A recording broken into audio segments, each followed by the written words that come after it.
Come on, Styles.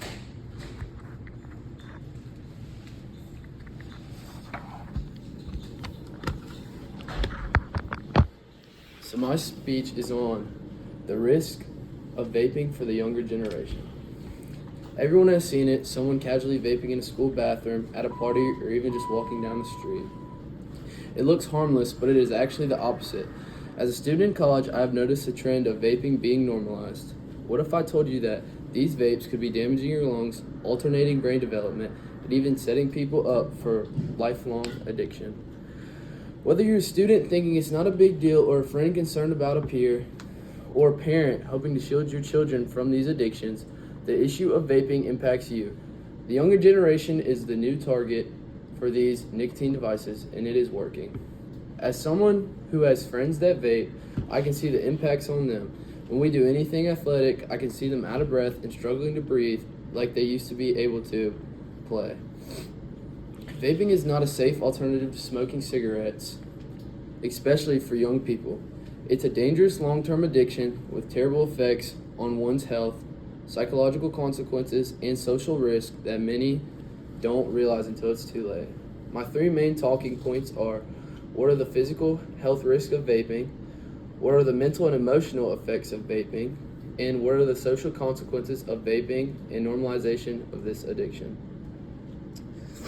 First off, the physical health risks of vaping are more serious than many people think, especially for teens and adults whose bodies are still developing. According to the CDC, e-cigarettes contain harmful substances like nicotine, ultrafine particles, and toxic chemicals such as diacetyl, a flaming chemical linked to lung disease. They also say that vaping can cause irreversible lung damage and has been connected to a condition called popcorn lung, which leads to narrowing the airways of one's lungs. Many young people believe that vaping is just flavored air, but what they're actually inhaling are chemicals that cause damaging to lung tissue and lead to respiratory issues. Vaping is not harmless. The chemicals in vaping can cause threats to physical, and the effects can last for the rest of one's life.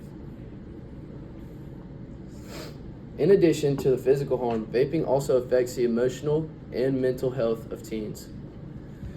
Nicotine usage during young adulthood has been demonstrated to interfere with brain development, especially in the areas that control attention, learning, and impulse regulation. The brain of a teenager keeps on maturing until they are about 25 years old, according to the U.S. Surgeon General, and it has the ability to bring about permanent behavior issues after having been exposed to nicotine. Adolescents use vaping as a way to get over stress or peer pressure, but in reality, nicotine is worse for one's anxiety and mood disorders. Due to having a vaping habit, many people feel anxious when they do not have it. Eventually, this causes more serious mental health risks, such as low self-esteem and poor performance at school or in social life. While vaping may seem like a way to relax or calm down, it can leave a teenager feeling worse mentally and emotionally. Lastly, besides the physical and mental effects, vaping also brings social consequences that can affect a young peer's reputation, relationship, and future. A report from the Truth Initiative notes that vaping has become a social norm in many schools, leading to peer pressure and a rise in disciplinary actions. Students caught with vape devices face suspension, citations, or even expulsion. Socially, vaping is now seen to fit in for the younger generation. Teens who vape is now seen as a way to make friends, and ones who vape are being isolated. In the end, vaping can damage more than just your lungs. It can hurt your social life, your reputation, and your future opportunities. In conclusion, it is clear that the trend of vaping among young people is more dangerous than it looks. We've looked at the effects of vaping on physical and mental health and the consequences that follow a young adult socially. Vaping is not a harmless addiction. It's an addiction that puts young people's health, attitude, and future in danger.